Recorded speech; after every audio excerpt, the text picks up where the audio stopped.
Saturday was probably the most positive I felt after a defeat in a long time. The result isn't what we wanted. We got no points. But the performance I thought was excellent. Very proud of the boys. There was lots of stuff to do with the game that I was very happy with. And taking that forward, despite the defeat, I'm actually more confident for our upcoming fixtures, particularly next weekend against Leeds United. But Saturday answered one question for me. We went into the game fourth. We finished the round of fixtures still in fourth. There's some teams with games in hand behind us that could overtake us should they win those. But as we've seen in the last few weeks, that is a lot easier said than done. But the question was, can West Ham qualify for the Champions League this season? After Saturday, I'm going to say yes. Yes, we can. Do I think we will? No. But looking at the fixtures, we've got 12 games to go. We've got 12 cup finals, essentially. I hate that sort of phrase, but it's true. That's exactly what's on the table for West Ham. I think we need 8 wins to finish 4th or higher. Big ask, and that's why I'm not sure we will do it. However, 6 wins, and we will probably finish 6th or 5th, possibly sneak into the top 4, but 6th or 5th. As it stands, 6 isn't even enough to get us to the Europa League or the Europa Conference League. Now, you want me to do a video on the breakdown of European football, how you qualify for European football this season? Let me know. I'm happy to do it. It's a lot to get your head around, especially when you take into consideration the European football competitions that's going on.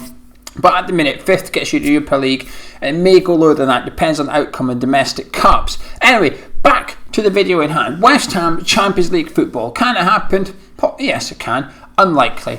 But I thought we were absolutely excellent at the Etihad. I thought we were unlucky to come away with nothing from that game. And Pep Guardiola himself said that he thought that his side were lucky to get all 3 points from that fixture at the weekend. There was so much to like about us on Saturday. We've often gone into our shell against the Sky Sports top 6 this season. It's been sort of the only negative, if you like, of this season, that we weren't willing to take the game to teams like Liverpool and Man United and stuff. You know, we'd gone into the Tottenham game with 2 points from 21. We won that game, gone to City and made a very good account of ourselves, and arguably had the better chances of the game as well. Like I said, it puts me even more confident going into the next game. But then you start to look at the teams around us. You look at Man United. They're not the Man United of old. They've got a few points advantage over us, but they're drawn with Chelsea at the weekend. They're dropping points. Leicester City is sitting 3rd, just above us in the league. They've got even more injuries now. Now Harvey Barnes is injured. Maddison missed the game at the weekend. Fofana is injured. They're missing a lot of players so far this season, Leicester. They've been missing players all season, but their injury record just keeps on mounting up. They were awful against Arsenal. We've still got to play them at the end of the season. Had a look at their fixtures. They've got 3 decent fixtures coming up, Leicester. You'd expect them to pick up 6-7 points from those fixtures despite their injuries. But then they've got some tricky games coming up. They've still got to play Man City. They've still got to play us, West Ham, of course. You look at the other teams around us. Liverpool just aren't the Liverpool of old. We know that. Chelsea are improved under Tuchel, but they're still slow to get going. Everton have an outside chance. I'm not sure. There's something about them that just stops me thinking that they're going to go in there. I think the top 4 race, City will win the league. And then it's between the other 5 to try and get 3 spaces. 2 teams will miss out. And I do think come the end of the season, I think it'll be ourselves, possibly Liverpool for some reason. I don't know why. I've just got a feeling Liverpool might be the other one that somehow misses out on. I've had this feeling for a little while, and it wasn't very popular at the time. But since then, fortunately for my wild prediction, they've struggled a little bit. But to the task in hand, to the question in hand, can we do it? We have to. There's a lot to like about West Ham at the minute. This is the most organised I've seen West Ham in years, possibly my life, to be honest with you. I can't remember us looking more organised. We've had Allardyce, which is supposed to be his big skill set as a manager, if you like, getting teams defensively organised and switched on. Well, actually, Moyes is better at him than that. Against the Sky Sports top 6, we've saw at the start of the season when we played Wolves and Leicester. Now, I know Wolves have been rubbish this season, but at the start of the season, you could only take them on what they did last year, which was, a very, very good Premier League team. We went there and played this counter-attacking football against Wolves and Leicester. We were fantastic. We saw that against City. We saw it against Tottenham as well. And everything about West Ham at the minute is just positive. It makes you feel really good. As soon as the game finishes, you're looking forward to the next one. And unlike Leicester, we've been very fortunate with injuries this season, which isn't something you usually associate West Ham. We're usually the team that have missing a lot of players. Now, you look at the injury league table, that would suggest we've had a lot of injuries, and we have. When you take into Masuaku, Ryan Fredericks, Andrei Yarmolenko, Jack Wilshere for a period of time, when you take those players into consideration, we have had a lot of injuries, but they're not to the key men. Masuaku's our biggest one, Antonio as well at times, but we've now found ways of playing with those players getting injured. Ogbonna got injured. We've been missing Ogbonna for the last few games, and we've been fine. You told me at the start of the season we'd be missing Ogbonna. I would have thought, right, that's it. We're going to concede a lot of goals. Our defence ain't going to work. Nothing. Seamless. If Ogbonna was come against Leeds United, would I put him into the starting 11? I would, because of how good Ogbonna is. But would I also understand why David Moyes would leave him out? Of course I would. The defence has done well without him. But he still goes straight in for me. Masuaku will be back in a month's time. He's been already training for a couple of weeks, so he's probably about 3-4 weeks away from coming back into the team. So after the international break at the end of March, we could have Masuaku back, which just completely changes the way that we can play going forward. We can have a left wing back in the left wing back role, playing 3 at the back to attack teams. Antonio, some people disagree with me when I said he was now a recognised Premier League striker. I don't know what more he's got to do in order to be considered one. You know, it was June last year. It's nearly 8 months now or something. He's been playing as a striker, scoring goals as a striker, scoring what you call striker goals. At times, you get reminded he's a natural striker, but there's not that many other strikers in the Premier League this season that's been better than him. We've got players in form, in key positions. The squad morale is unbelievable. The mentality of this squad is just fantastic. You know, Declan Rice on Talksport talking about Champions League football. We had Jared Bowen talking about European football. We had Soufal's reaction to getting beat by Manchester City at the full-time whistle. This is a team, you know, that doesn't fear anyone, that goes into every game wanting to win every single game. In between now and the end of the season, I'm going to go into every game, form permitting, that we can win every single game. Like I said, we've got 12 cup finals. When you look at the fixtures, there's a lot of tough games coming up for West Ham. But at the end of the season, you've got to look at that and fancy us to pick up a lot of points as well. If we could be in touching distance of 4th after the next 4 or 5 games, you wouldn't bet against West Ham not somehow clinching 4th spot in the Premier League.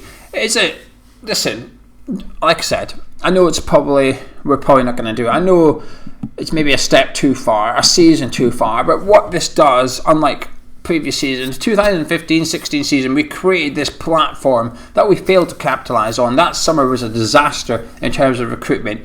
You get the feeling that this summer is going to be a lot different. It's going to be a lot more calculated, spending more efficiently, getting in players for the starting 11 and not just padding the squad out in numbers like we did in 2016. We just seem to get quantity rather than quality, gambling on people.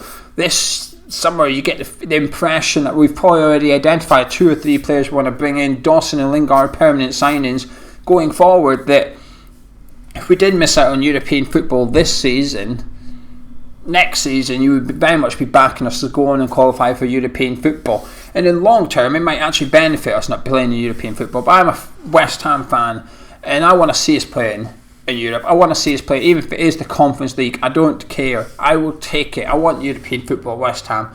12 games to do it. 12 games to turn what has been almost a dream that you've been scared to close your eyes and go to sleep and dream of. Because I'm a bit like that. I'm a bit scared, a bit reluctant to buy into the hope that actually we might get European football. You expect nothing, you can't be disappointed. Now, if we finish 7th and got no European football, it's still a good season. It's still a fantastic season in terms of stability going forward. But it would be disappointing to be this place in the season, 26 games in the Premier League season, 4th on merit, and not qualify for European football. Would be disappointing. I'd get over it after a couple of days and I'd think, you know what, let's look at the positives, because that's all we've got at the minute. Every game, every week, we've just got positivity, and that's coming from, you know, the top down essentially. Perhaps not the very top, but certainly the management and the players, and that gets filtered through to the fan base.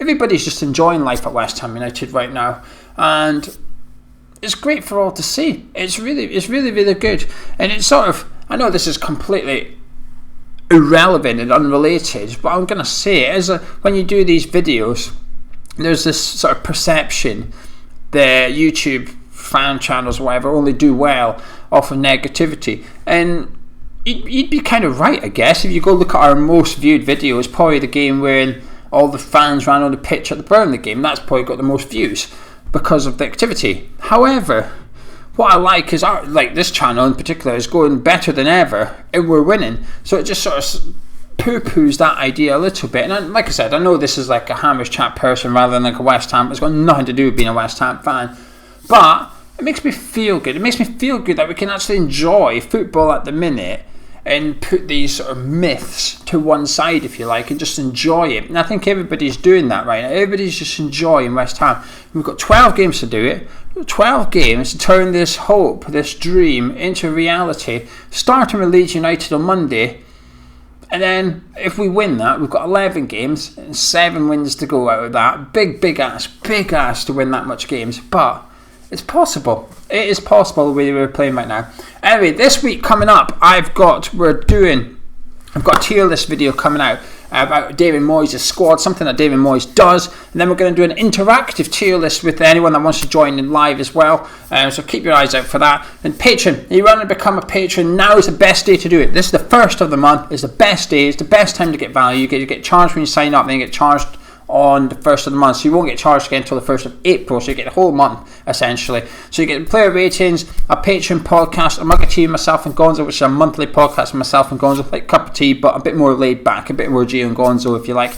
Opposition view, early access to any interviews we do as well. We've got a WhatsApp group for the addicts. So if you're the top tier, there's a WhatsApp group in there with they're all chatting every day in there. It's not too heavy, which is good. But anyway, I'm going to shut up now. Champions League football, I think Saturday says, just give me a little bit more hope, a little bit more belief. That could be dangerous, but it's also enjoyable. Anyway, drop a like on the video if you enjoyed it, subscribe if you're around here, and I'll see you tomorrow.